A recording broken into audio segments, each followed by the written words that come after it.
Aizvadītajā nedēļā Teātra nama Jūras vārti apmeklētāji varēja baudīt klasiskās mūzikas saldo ēdienu kamerorķestra Simfoneta Rīga un izcilā pianista Vestarda Šimkus izpildījumā. Uz skatuves izskanēja 3 skaņdarbi, tostarp paša Vestarda Šimkus komponētais klavieru koncerts, kurš tapis Kurzemē. Lai gan Vestards Šimkus pazīstams kā spožs klavieru mūzikas izpildītājs, klavieru koncertā bija iespēja izbaudīt arī viņa mūzikas sacerētāju talantu. Tā pirmatskaņojums notika 2008. gadā, un tāpat kā toreiz arī Ventspilī šo darbu viņš atskaņoja kopā ar Simfoneta Rīga diriģenta Normunda Šnē vadībā. Dzirdēt, kā pats komponists spēlē to skaņdarbu, tas ir tāda 100% sajūta, jo tur patiešām 100% viss ir tā, kā komponists to ir vēlējies.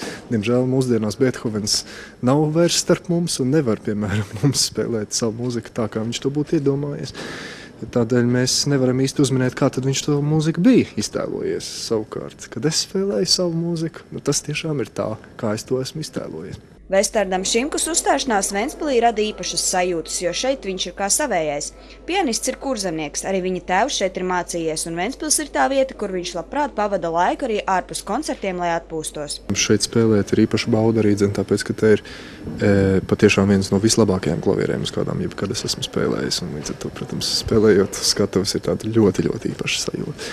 Mākslinieks ir uzstājies labākajās pasaules koncertzālēs, tāpēc vēlējāmies uzzināt, kā viņš vērtē Teātra nama Jūras vārti koncertzāli. Vestards uztver, ka liels pluss kā māksliniekam viņam šķiet lieliskā dzirdamība tieši uz skatuves starp mūziķiem. Solists labi dzird orķestri un otrādi. Tas ļoti labi veicina saspēli. Simfoneta Rīga diriģents Normunds Šnē reiz ir teicis, ka Vestards Šimkus uz skatuves ir pozitīvi impulsīvs, uz ko mākslinieks atbild, ka visa pamatā tomēr ir cītīgs darbs mēģinājumos. Tad, protams, uz skatuves ir šī spontānā mirkļa sajūta, kāda ir šī atmosfēra zālē. Tā, protams, ietekmē atskaņojumu, taču pašos pamatos tomēr visa interpretācija ir izstrādāta jau iepriekš.